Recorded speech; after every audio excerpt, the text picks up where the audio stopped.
টাকা আমার, পয়সা আমার, আমার আমার আমার আমার বলতে বলতে আমার জীবনটা শেষ হয়ে গেল। কিন্তু আমি কার কখনো ভেবে চিনতে দেখলাম না।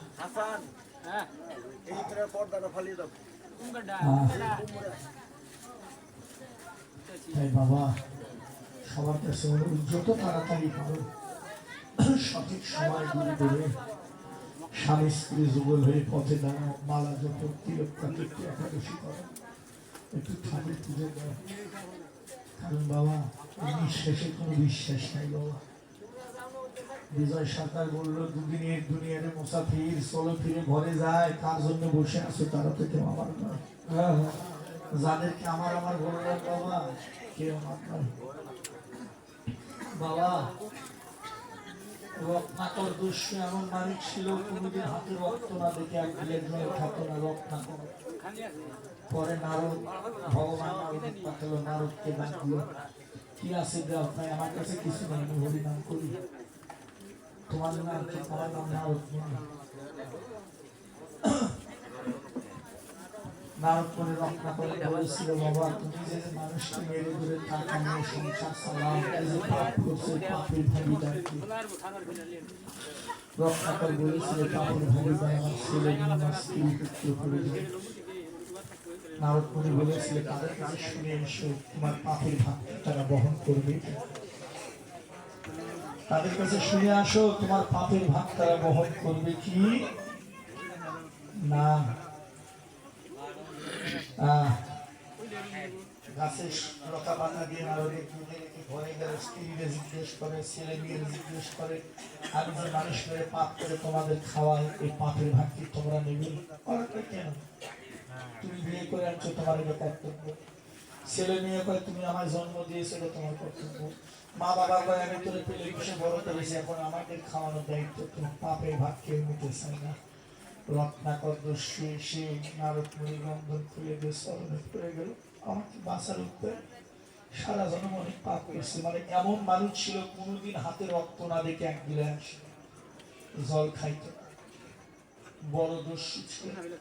তখন নারদ মুনি বলে দিল, তুমি এই গাছতলায় বসে রাম নাম, রাম রাম জপ।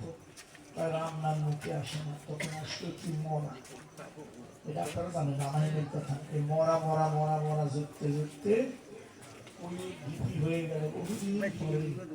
নারদ মুনি আর ভগবান রামচন্দ্র ওই দিক দিয়ে যায়, যেতে যেতে যেতে আর মরা মরা নাই, ওই কুয়ের দিকের ভিতর থেকে রাম রাম রাম রাম সব খাচ্ছে।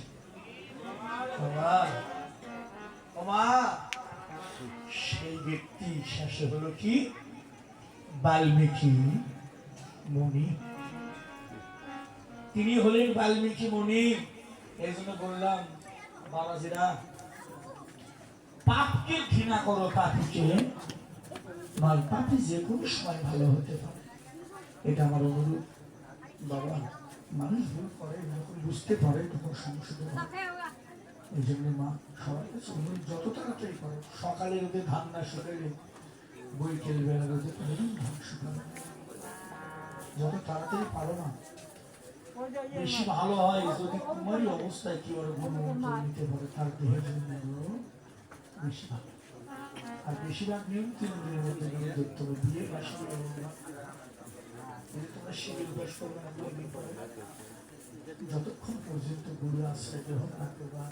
ভগবান নিজে বলবেন, আরো যারা গুরু ধরে না তার কোনো ক্রিয়াকর্ম আমি ভগবান গ্রহণ করি। গুরু ছেড়ে গোবিন্দ ভজে, সেই যে নরকে মজে। কৃষ্ণ কৃপা জগৎ নয়, গুরু কৃপা কোনো ভাগ্য না, ভাগ্য। তাই সাঁঝের বেলা সন্ধ্যার সময় আমার এক বাবুজি চোখের জলে 100 টাকা না 1 লক্ষ টাকা দান করেছে। আজকে টাকা দান করেছে, একদিন যেন দেহটাই যেন স্বামী স্ত্রী যোগ্য হয়ে আমার গুরুর চরণে, ভগবানের চরণে সেতু দিতে পারে।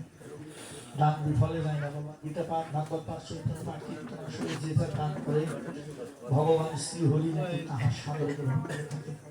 এটাই যদি গীতার ভাষা হয় বাবা, তাহলে আশীর্বাদ করবেন। আমার ঠাকুর যেন চরণে আশ্রয় দেয়। শুধু দান করছে তাই না, যতগুলো ভক্ত আসলে বসে আছে ঠাকুর তাদের যদি পারে